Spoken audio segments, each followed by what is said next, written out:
Back to the Death by Tyranny podcast. I had somebody message me the other day and said that they hadn't seen me in a while. I was sick for a while, actually, like 6 or still a little congested, like 6 or 7 days. So that kind of played into it. But we are still posting pretty frequently on Facebook and YouTube. As far as I know, all of the podcasts here of late have gone on both platforms. So if you're not seeing them on Facebook and that's primarily where you watch them, you might want to hop over to YouTube, vice versa. Maybe one or two were deleted from one of those platforms. My guess would probably be that if that one was deleted, it was probably from Facebook.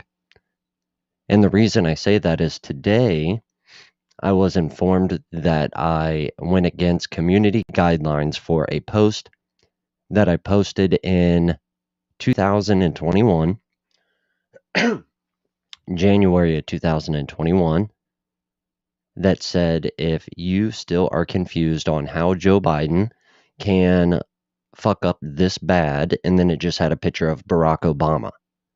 And the community guidelines that I was supposedly crossing was that I was posting sensitive images of someone's private photos. Now, mind you, the photo was a professionally taken picture of Barack Obama, which I would imagine falls under some type of, open source law where anybody can use it. But apparently, if you are using it to criticize our past president, Barack Obama, that is now a community guideline strike. And this leads me to believe that the 2024 censorship and the 2022 censorship of the midterms has already begun. And what a lot of people don't understand is in the context that our election was fraudulent or manipulated or stolen, immediately platforms want to discredit people. Democrats want to discredit people, even though they've done the same in past. Almost any election that any Republican has ever won, the Democratic Party has done the exact same thing. But they like to point towards the machines and the manipulating of the amount of votes that were put into machines, which that's here nor there. That doesn't even matter. Where the large portion of manipulation was done was via propaganda and brainwashing and censorship. And I know I'm not the first one to say this, but you don't need to hack a machine or any kind of technological device if you can hack somebody's brain. And that's what's been done over the last, 3 or 4 decades. Our brains have been hacked via the federal government to become more dependent on them. And it's bigger than you think. And it's really starting to get to its endpoint where it will have no choice but to implode on itself, being their design, their plan, which will also involve the imploding of our country, or it is going to be on a scale that is so large that no one, not the silent majority, not the loudest minority, but that nobody can ignore anymore. And that's where it's getting to. And I think it's obvious that it's at that point because almost everyone you talk to, no matter what they believe in or what side of the aisle they fall on, they believe some type of corruption is being done, some type of brainwashing is being done. And I think that's by design as well. I think as long as all of us are confused, as long as we all can't agree on something, that's the way they get away with all of it. So if Democrats are saying that conservatives are brainwashing the children, saying, being gay is bad or trying to shove Christianity down their throats, which they can't say that they haven't accused us of, or vice versa, where conservatives are saying that they're brainwashing our children in public school, turning them into transvestites and trying to manipulate them to chop off their genitalia, even though, in my opinion, be it that I'm biased, I think this is more factual and can be factually proven. It's still the same side of the same coin. And as long as we just don't come together and say, hey, there's this manipulation, there is this brainwashing and uh, conscious effort by the federal government to not only divide us, but to conquer and destroy us, we're not going to get anywhere. And one of the things I think is really falling under this category that is having a tremendously large effect, but is going unnoticed, is with this mental health campaign. We have mental health month, we have mental health days, we have large corporations beginning to acknowledge people taking days off just for mental health, which should tell you right there that this is being used for something that isn't for the personal benefit of the individual, but something on a larger scale. Now, how can mental health be bad, right?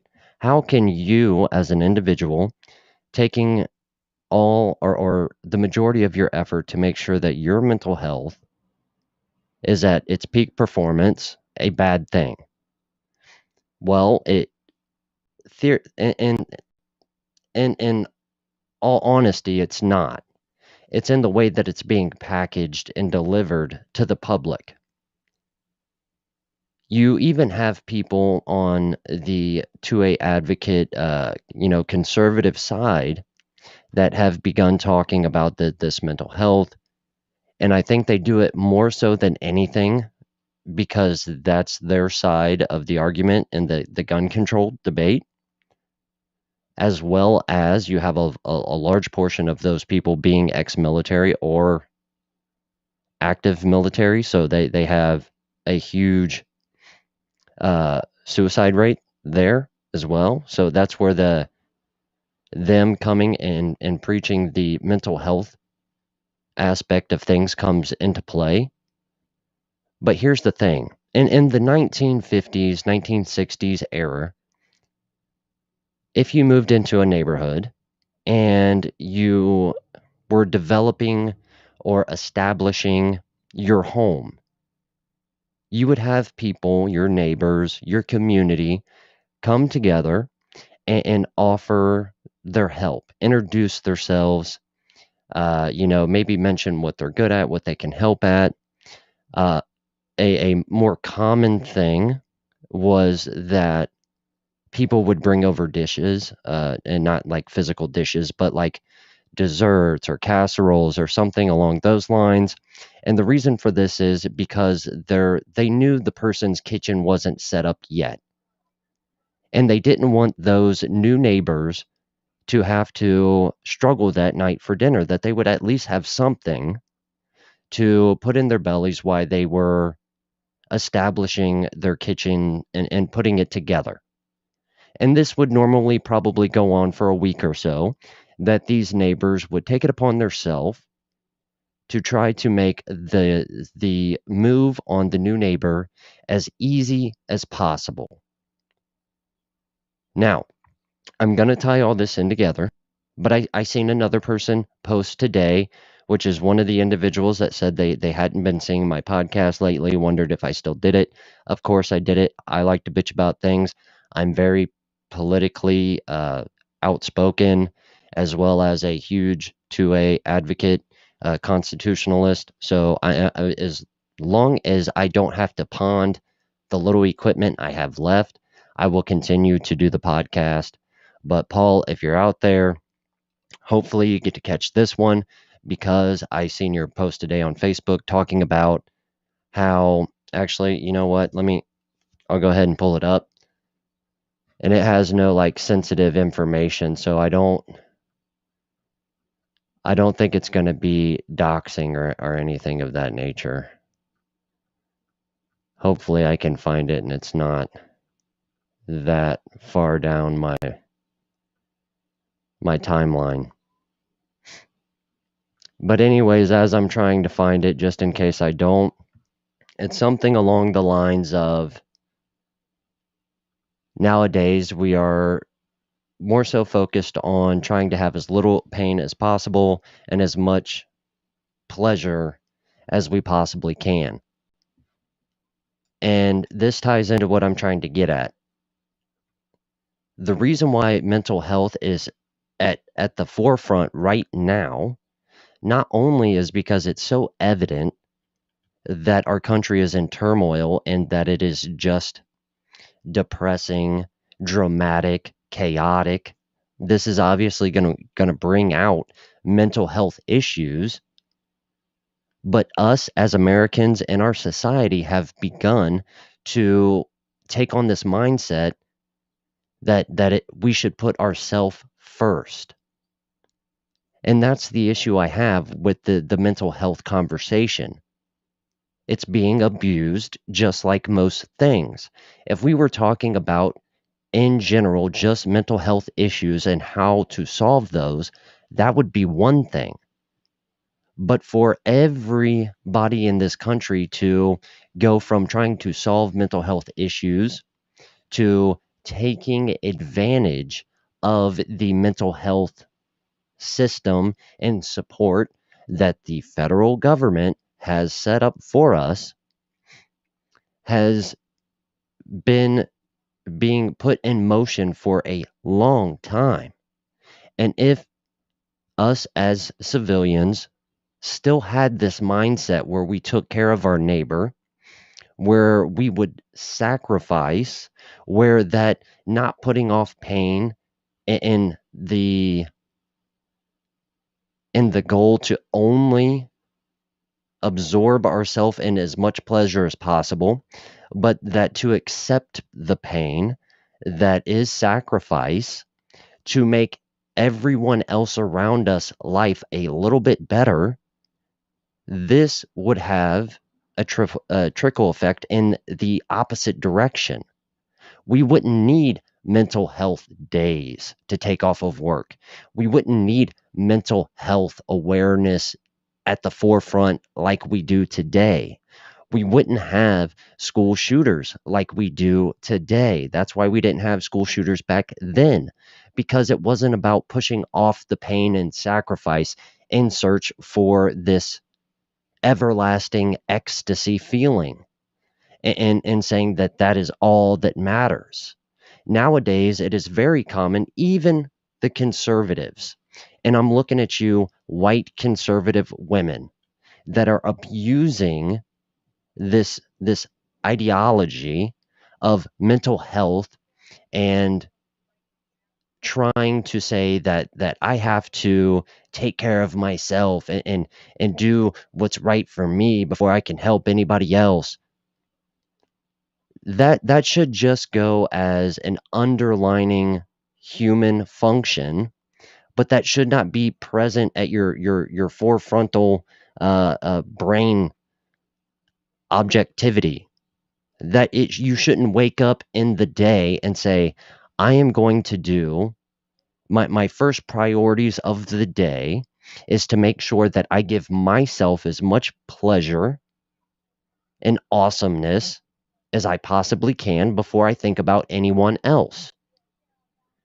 And we know that the federal government has used the carrot to manipulate voters in minority groups.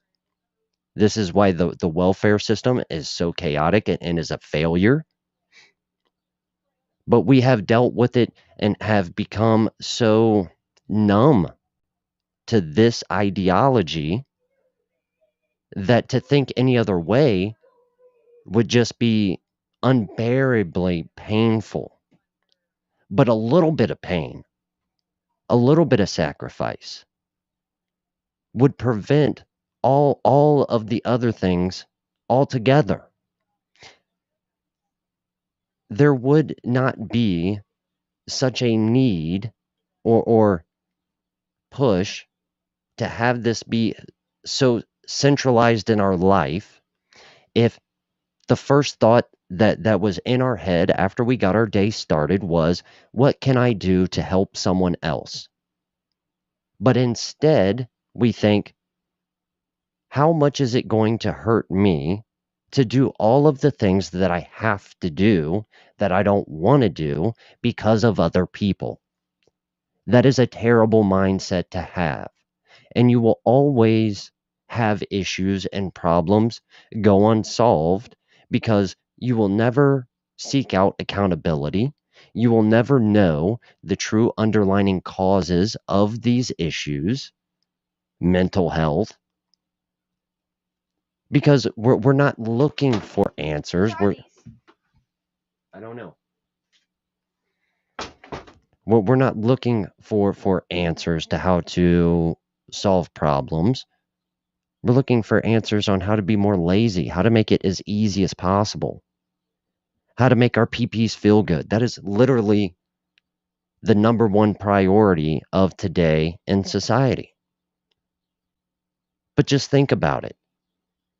Wake up, splash some water on your face, get the crust out of your eyeballs, go outside, feel the sun and the vitamin D seep into your pores.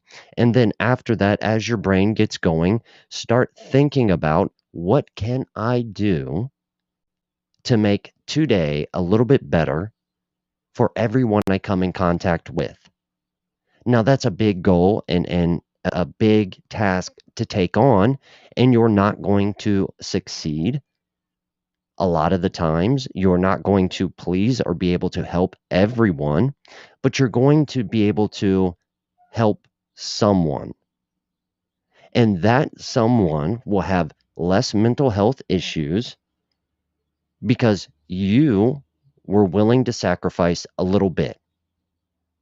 So we need to change this narrative of mental health to self-sacrifice and sacrifice for others. Because that's the true underlying cause and problem here. It's that we built our country and our society on helping our fellow man. We the people was not just a saying, it was a way of life. We the people helped each other fend off the government to preserve our freedoms and liberties. We helped establish cities and states.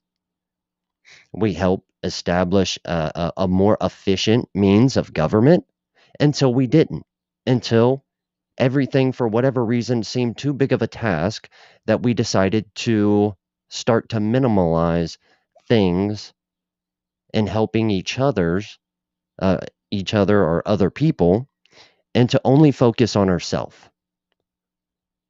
And I truly believe that this is the cause of all of our problems. It's the cause for the divorce rate. You have one person in the marriage is probably more focused on their pleasure, their happiness, than being involved in the family and sacrificing for the betterment of the family at large. Or you have one person in the marriage being lazy and not moving their fair share of the mountain to keep the family going forward. You would help solve the depression and all the hostility amongst young men in this country, because instead of them constantly internally looking for purpose and not being able to find it, they would only have to look so far as the person beside them. That would become their purpose. So they wouldn't go out and do destructive shit. And I don't mean healthy young boy shit, destructive, tearing shit down to figure out how to rebuild stuff, destructiveness. I'm talking about shooting up schools, being, uh, horrible people to one another. That comes from a lack of purpose. And they're told nowadays the first thing they do when they wake up is to work on their mental health, to work on their self. No, that is not the answer. What they should be doing is waking up and finding that purpose in their life. You want to know the meaning of life and you don't have some type of religious stories to fall back on, it's purpose.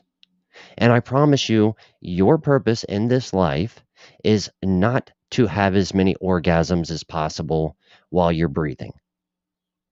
It is always going to be to help, if you have children, to make their lives better. And if that's not your goal in life, it fucking should be. It's always hippy dippy bullshit until it's time to actually do hippie shit. You constantly hear this argument from the hard asses in the tactical atmospheres and social media. It's all fun and dandy. It's cool to be a badass until it's time to do badass shit. Well, ironically enough, it's all fine and dandy and to be a hippie until it's time to do hippie shit. When it's time to do the loving thing for one another, nobody fucking shows up. They only want to make a paragraph long post on Instagram or Facebook or whatever they use to make themselves feel good because that brings them pleasure. The little fucking things throughout their day, even if they might help someone a little bit, isn't for the benefit of the person that they're helping, but so that they theirself gets that dopamine hit and makes their self feel better. That's not why you should be helping someone. You should be helping someone because you can. You should be helping someone because your life is a little bit better than theirs. At no point on your journey of life climbing that ladder should you turn around and pull the ladder up. You should always be holding your hand down, trying to lift someone up as high as you are. That is the only way we succeed as a country. That is the only reason we have made it this far. The people that are doing this are the only reason this country has managed to survive through all this turmoil and self-pleasuring of itself. And now it is being disguised as mental health. And they can critique conservatives because for the longest time we used this idea that we shouldn't shove sexual ideologies down children's throats because it was fucking up their mental health, that it wasn't gun violence, it was mental health that was causing the gun violence. And now they have made everything mental health so that we can never hold them accountable for the evil shit that they do. So we just have to get away from that mindset as fast as possible. Even though there is some good conversation there to be had, even though there is work that needs to be done there, we can no longer, as conservatives in this country, as civilians in this country, continue to bring this mental health, personal pleasure crutch into the future with us. It has come to the point to where it has been abused and is only being abused. We are no longer using it for the good that it can be done with it. The same thing can be said for the federal government. And as far as both of them go, because there are so many different ideas and peoples and cultures in this country now. We can't just continue to do bad things because they have a little bit of good in them, like the federal government and like this push for mental health. Because some of those cultures, some of those people are going to continue to manipulate it and abuse it to the point where we cannot continue and salvage it. So we just have to get rid of it altogether until we as a society are mature enough to come back to that conversation. So enough. I don't fucking care about your mental health. Go help someone else's mental health today. You're having a fucking shitty day. Fuck your day. Go make somebody else's day better. As far as the federal government goes, until the adults that run this country and are a part of the federal government can stop manipulating and abusing the system which our forefathers built and millions of people have sacrificed to make better, they should no longer be allowed to grow it, to add to the debt, to go into more places and take over more things. You should continuously draw back until we are at a point again with the amount of mixed cultures and people that are in the federal government can productively be responsible, because they have just proven that they can't. They cannot be responsible. And that same thing, same exact scenario with the mental health bullshit that's going on. Enough's enough. You got your mental health fucking day. Now put your big girl panties on, get the fuck up, and go help someone else. And I am telling you, if we honestly continue to do this, not just once or twice or for a week, but continue to do this, there may be a slim possibility in which we can save our society in this country. Because it's becoming more apparent that none of us are willing to take on the responsibility of taking on the federal government. So they're going to continue to be tyrannical, to keep taking our freedoms and liberty, and we're not going to do anything about it. And I refuse to hear anybody's argument on why they are or when they are. I've said this multiple times. We don't have lines in the sand. We have words that we say out loud, and then we don't stand by them. Because any line in the sand that you have said, I promise you, the federal government has already done it. And that probably goes the same for mental health as well. You have probably already reached that point in you. At what point in your life you were trying to make yourself better to then go back out into society and be a productive member of it. You've probably already done that. You're just now taking advantage of that. And I know I've in the past had things to say about all different cultures and ethnicities, but truth be told, I think this one's on the liberal white women as far as the mental health bullshit goes. And we're in the worst time of the year to have this actually be a thing. We're going into the holidays. We're going into a high stress season. This is when us as productive members of society should be at our peak. We should already have the mindset that we're probably going to have to work overtime. And now with inflation and the destruction of our economy, should just be going into this high-paced, high-stress season already accepting the fact that we're probably going to be broke. We're probably going to have to work overtime. It's probably going to be hard. We're probably going to be tired. None of that is any different than what anybody else is going to feel as far as the majority of the population in the United States. Of course, there's going to be some extremes on the highs and the lows, but for 95% of the country, they're going to feel more stress, more broke, more tired, more sick. It's not been any different in the last 40, 50 years. The only thing different in the last 40, 50 years is the fact that we're not willing to help each other with being tired and stressed and broke. You used to be able to go and what you wouldn't even have to. You wouldn't even have to, as a neighbor, go out and say, "Hey, man, my homestead, it's a little run down.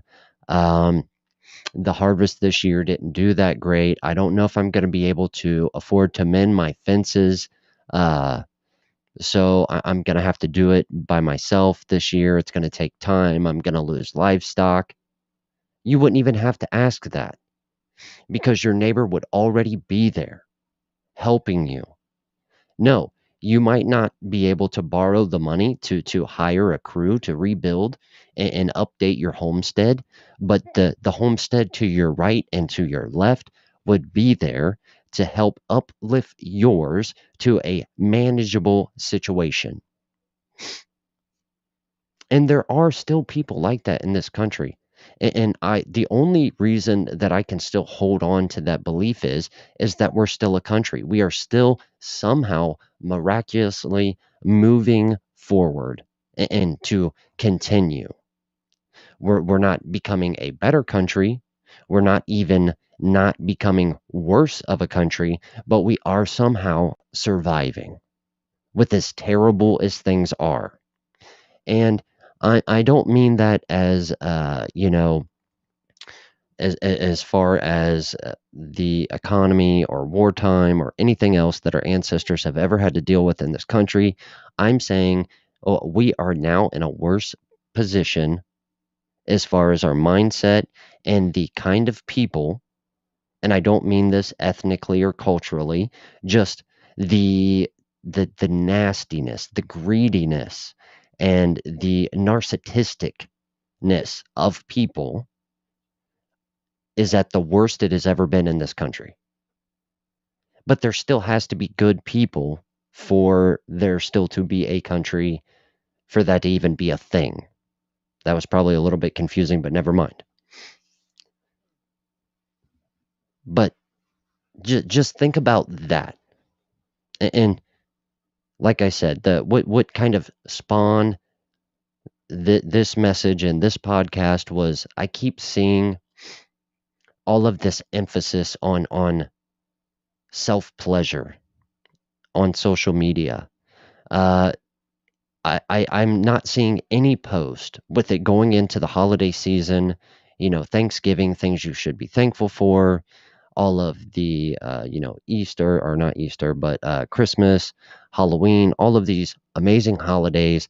I'm not seeing any post about how we can be helping each other, how times are hard right now. So these are some of the small things that you can do to impact your community in a better way. I'm not seeing any of those posts. I continue to see posts on self pleasuring and lowering the age in which we should be pushing this ideology of sexual pleasure onto our children, onto how we should just let people do whatever they want to do if that's what makes their body feel good. There's nothing about sacrifice. There's nothing about helping your fellow man. It is all greed and narcissistic bullshit in social media. And that's the thing, right? About social media. Like it's such a bad thing in our lives, but that's not because social media in itself is bad. Social media isn't bad or good. It's what we as a society are doing with it. Social media has the potential and has in some ways already done this, impacted the world to be a a better, peaceful, helpful community. But instead, we're only using it to pleasure our own bodies, our own minds, and it's getting to the point where we're not even sacrificing for our individual families anymore. We are literally that greedy as humans that we're just fuck it. We'll do whatever we want as long as me myself is happy. And that's a terrible way to be. It's definitely not how we're going to fix anything. I think it's one of the large reasons you are still seeing such a heavy push for mental health from both sides. I think in this case, it's not actually caring about mental health. It is a way to camouflage the narcissistic greed of individuals. We have officially, it's not a mental health issue thing, it's that we've lowered the bar for our pain tolerance and our sacrifice so low that everything we do seems like it is causing us depression. And it's why we aren't going to see somebody rise up and actually challenge the federal government. The best we could probably hope for is Trump and what Trump did.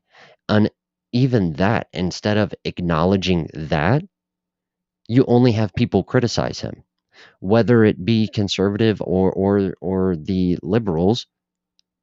They would rather judge and criticize Trump than acknowledge the bravery that it took to stand up to the federal government, no matter what he accomplished, even though he did, in my opinion, accomplish a lot, especially when you stack it up against the last 4 or 5 presidents.